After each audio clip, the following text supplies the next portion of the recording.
Hello and welcome and namaste from New Delhi. I'm Gautam Roy and this is Express News, the show where we get you the day's national and international developments in under 30 minutes. Let's get going.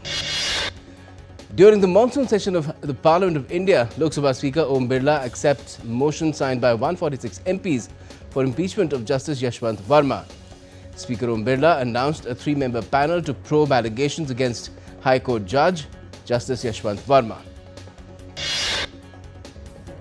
Minister of Youth Affairs and Sports Dr. Mansukh Mandavia on Tuesday moved the National Sports Governance Bill 2025 and the National Anti-Doping Amendment Bill in the Upper House or the Rajya Sabha. The bills are taken up for discussion. In line with India's Independence Day 2025 celebrations as part of the Har Ghar Tiranga campaign, Delhi Chief Minister Rekha Gupta flagged off the Tiranga Cyclothon for girls on Tuesday ahead of India's 79th Independence Day. Lieutenant Governor Manoj Sinha flagged off the Tiranga Yatra at the iconic Dal Lake that saw participation of hundreds of residents of Jammu and Kashmir. Another Tiranga Yatra was held in Pulwama district, emphasizing the participation of various groups including students, government officials and civil society members. The rallies aimed to convey a message of peace, unity and nationalism. In J&K's Poonch district, a human chain event was organized to mark the 79th Independence Day. Hundreds of participants, including school children, took part in the 5-kilometer-long chain.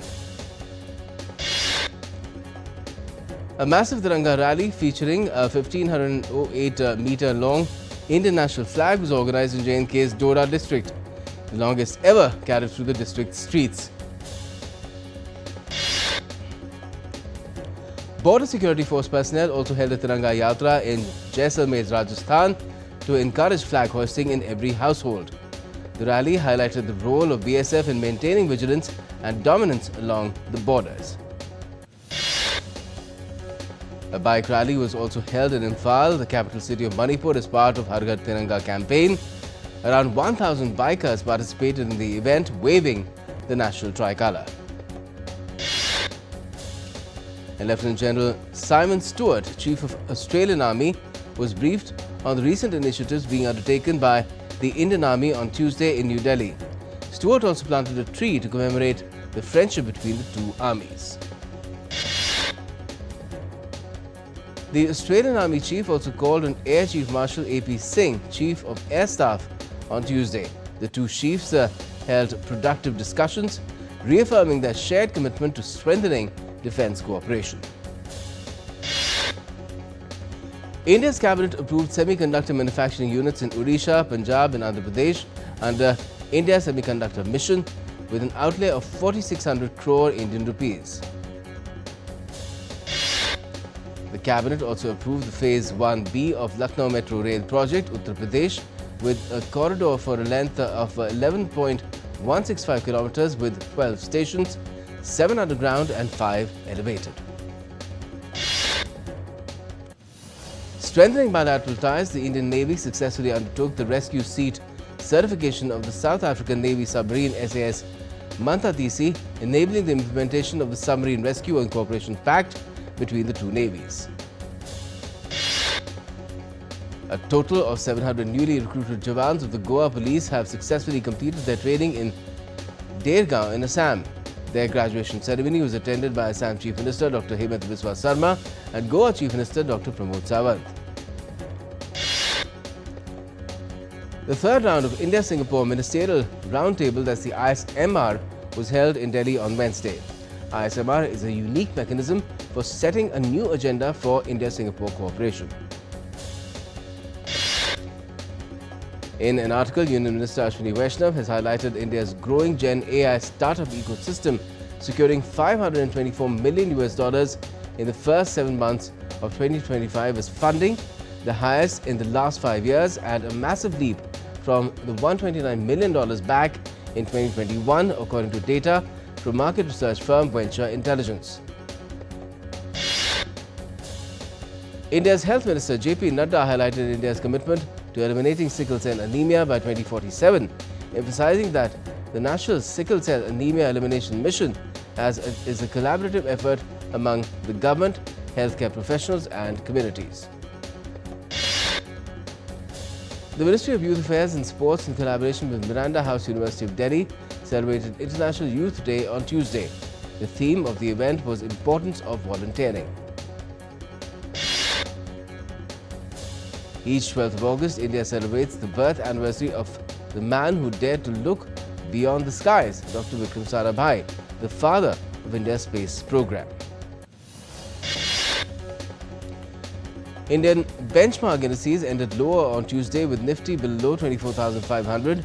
Nifty was down 97.65 points at 24,487.40. At close, the Sensex was also down 368.49 points at 80,235.59. The Indian rupee also ended marginally lower at 87.70 per US dollar on Tuesday.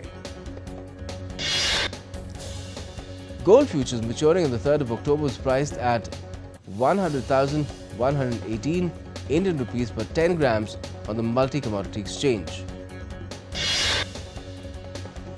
Silver futures for the 5th of September majority stood at 113,249 Indian rupees per kg on the NCX. Aadhaar face authentication sets a new benchmark, doubling from 100 crores to 200 crore transactions in just 6 months. US electric vehicle maker Tesla has launched its second showroom in India in New Delhi on Monday. It also announced plans to expand its supercharging network across key Indian cities.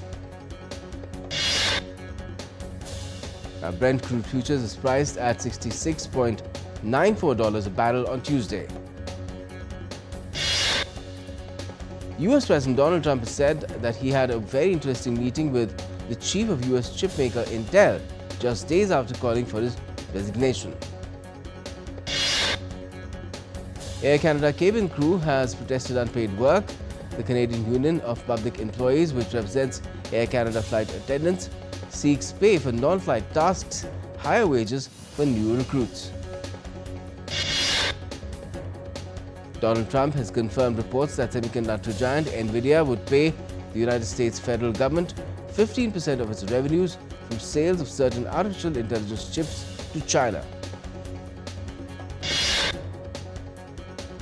Trump signed an executive order late on Monday extending a tariff truce with China by another 90 days.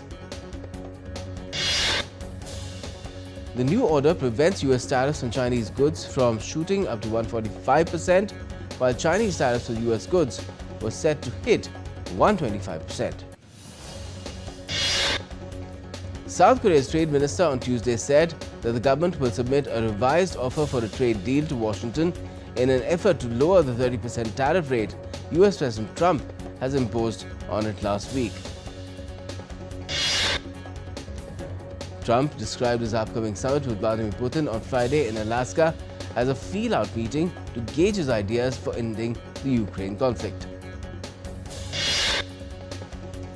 Meanwhile, Ukrainian President Zelensky has ruled out ceding territory seized by force, but Donald Trump insisted land swaps would need to take place. While sounding optimistic that a ceasefire could be reached, Trump noted that he had been let down by Putin in the past. 26 European heads of state and government have backed Ukraine. The EU, in a statement, said that Ukrainians must have the freedom to decide their future. Also, Donald Trump on Monday announced that he is placing Washington DC's police under federal control and deploying the National Guard to counter the move to get homeless people out. The decision has sparked an uproar among citizens. Large number of protesters were seen chanting, "Trump must go now," and carrying banners reading, "National Disgrace." Trump has pledged to evict homeless people from the nation's capital and jail criminals, despite Washington's mayor arguing there is no current spike in crimes. South Korean President Lee Jae-myung and US President Donald Trump will hold their first summit meeting on the 25th of August in Washington to discuss strengthening the bilateral alliance and economic security partnership. South Korea's former First Lady and wife of ousted President Yoon Suk-yeol, Kim Kyun-hee, appeared in court on Tuesday for a trial. She's been accused of stock fraud, bribery and illegal influence peddling, denied by her lawyers. During a UN Security Council session on maritime security, the US and China engaged in a tense verbal exchange. US Representative Dorothy Shea voiced deep concern about China's outsized influence over the Panama Canal area. A Chinese Navy ship and China Coast Guard vessel collided near the disputed Scarborough Shoal while pursuing a Philippine patrol vessel. The collision resulted in an impact that damaged both the vessels. Bolivia's presidential candidates have wrapped up their campaigns, making final appeals to voters ahead of the 17th of August first round election. Relatives and friends of deceased Colombian senator and presidential hopeful Miguel Uribe gathered at the Congress building in Bogota on Monday for a farewell ceremony. A small plane crashed into another stationary aircraft at the Kalispell City Airport in Montana, triggering a huge fireball and sending smoke billowing into the sky, with 2 passengers suffering minor injuries. International Youth Day is initiated by the United Nations in 1999 and is observed on the 12th of August each year. This year's theme is Youth for Climate Action and Sustainable Development. Now, this year's theme highlights the critical role of young leaders in driving climate solutions and achieving the UN's Sustainable Development Goals. Time now for a quick break, but we'll be back with more on Express News. Stay with us.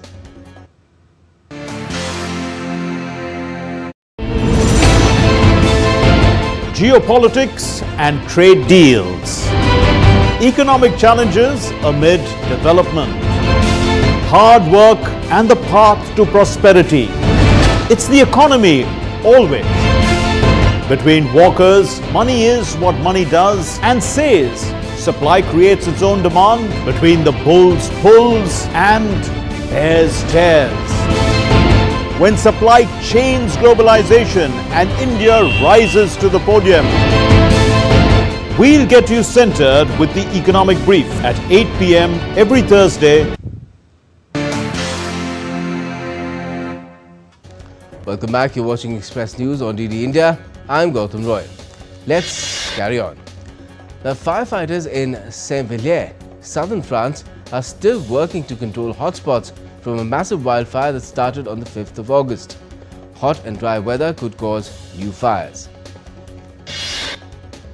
The French forest fire has burned through 16,000 hectares of forest land, killing 1 person and injuring 25 others and destroying many homes.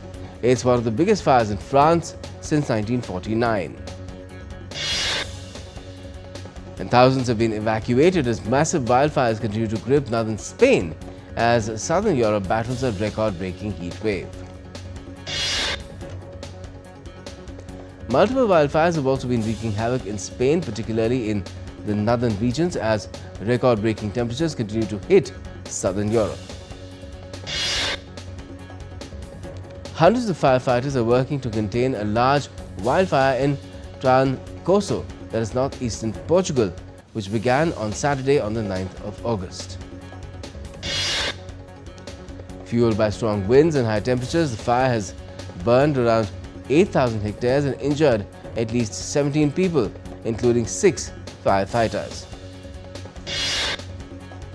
In Mexico, heavy rainfall and a subsequent storm have led to widespread flooding and debris in central Mexico.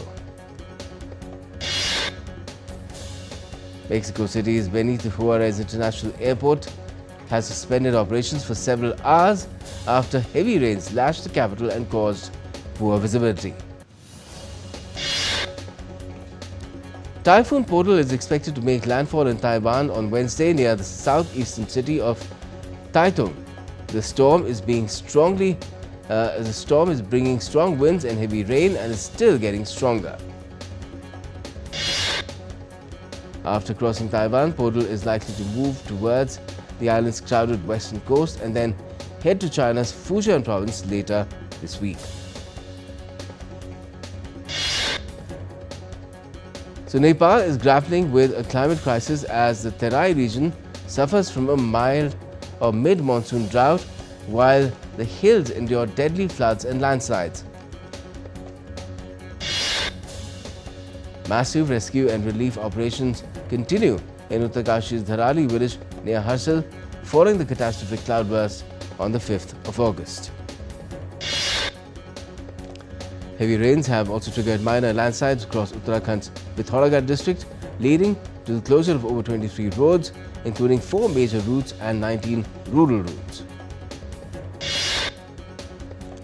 A flood situation has emerged in Assam following a sharp rise in the Janari River's water levels, submerging homes and farmland. Heavy rainfall in Shimla has led to the closure of the Shimla-Tattapani road due to a massive mudslide, cutting off access to key tourist and local routes. Londoners have been basking in scorching sunshine as temperatures soar to 31 degrees Celsius, marking one of the hottest days of the summer. Despite climate concerns, locals are embracing the warmth with riverside walks, park picnics and sun-soaked outings. Now the world comes together to mark the World Elephant Day on the 12th of August, a global event dedicated to raising awareness about the plight of elephants and their protection. Renowned Indian sand artist Doordarshan carved a 12-foot-long sand sculpture of an elephant with the message "Save my habitat." In Algeria's Kabyle Mountains, villagers continue the ancient tradition of salt panning, preserving their centuries-old tradition. The area is home to a high-altitude sebkha, a natural salt lake which villagers have harvested since Roman times. The Pacific island country of Fiji has been vigorously promoting tourism over the years, turning its tropical charm into a global attraction. Denarau in Fiji welcomes thousands of visitors who come for beaches, snorkeling and the vibrant produce market, rich with tropical fruits like breadfruit. Australian ski resorts are experiencing a bumper season with strong visitor numbers and excellent snowfall. Now, the Sotterranea, an underground archaeological site in central Italy, is drawing visitors for its rich culture and a refreshing escape from the summer heat. The trailer of American biographical drama film Swipe is out. The film is based on the success story of the online dating app founder. Music superstar Taylor Swift has announced her new upcoming album, The Life of a Showgirl. Swifties have to wait because the official release date of the album would be announced later. Hollywood actor Bob Odenkirk has launched the sequel of the 2021 action thriller Nobody, called Nobody 2, which is set to be released on the 15th of August in the US. US musician Machine Gun Kelly has dropped his new album Lost Americana and also debuted with a music video for his single Orpla Overture. The teaser of Bollywood comic drama Jolly LLB 3 was released on Tuesday. The film stars Akshay Kumar, Arshad Varsi and Saurabh Shukla. Indian animated film Mahavatar Narsimha, directed by Ashwin Kumar, has grossed the mark of 200 crore rupees, that is Indian rupees, with successful run at the box office. The first look of Indian historical drama Rao Bahadur movie poster released on Tuesday. The film, directed by Venkatesh Maha, is slated for release in the summer of 2026.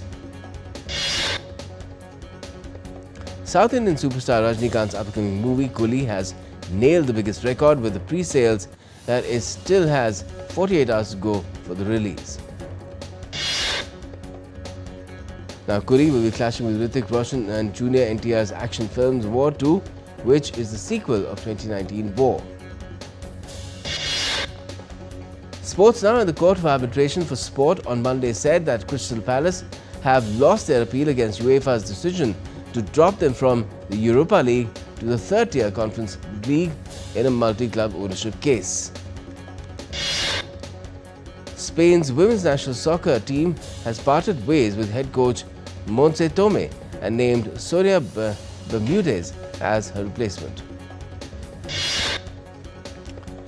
Real Madrid trained on Monday ahead of their pre-season friendly match against Swiss team WSG Tirol in Innsbruck, Austria on Tuesday. Everton have agreed a season-long loan deal for Manchester City's England midfielder Jack Grealish. In her first tournament since a historic triumph at the FIDE World Cup, Divya Deshmukh took down Chinese Grandmaster Li Tingji and reached the quarterfinals of the Women's Speed Chess Championship 2025 on Monday. India's top seed Arjun Erigaisi dropped points for the second round running in the Chennai Grandmasters on Monday after drawing with Pranav V in their fifth round. German Grandmaster Vincent Kiemer settled for a draw for the second consecutive game to move to 4 points. However, the draw in the Erigaisi-Pranav encounter allowed him to retain his 1-point lead atop the standings. British chess player Bodhana Sivanandan became the youngest female player to defeat a Grandmaster at the British Chess Championships in Liverpool on Sunday. In tennis, top-ranked Aryna Sabalenka has sealed her place into the fourth round of the Cincinnati Open. Yannick Sinner ignored power failure interruptions and a blaring alarm to defeat Gabriel Diallo 6-2, 7-6 on Monday's day of distraction at the Cincinnati Open. Chennai Super Kings all-rounder R. Ashwin has asked his team for clarity on how they intend to use him in IPL 2026. According to reports, he has told the franchise he doesn't mind parting ways with them if he doesn't fit in their plans. The International Cricket Council on Monday celebrated the spirit of cricket at a function in Mumbai to mark 50 days to go for the ICC Women's Cricket World Cup 2025. Italian orienteer Mattia De Bertollis has died after collapsing during the World Games in China last week. The 29-year-old was found unconscious by organizers during an orienteering event last Friday in Chengdu. Japanese boxing officials said on Tuesday they would introduce urine tests, stricter rules on weight loss to prevent dehydration and improve medical cover at bouts following the deaths of 2 teenagers. Indian-American golfer Megha Ganne has created history by winning the 2025 US Women's Amateur title at Brandon Dunes, beating Brooke Bierman, a 4-3 in the 36-hole final to stun the golfing world. And that's all we have for the moment in this edition of DD, that is Express News, and for all the latest, keep watching DD India.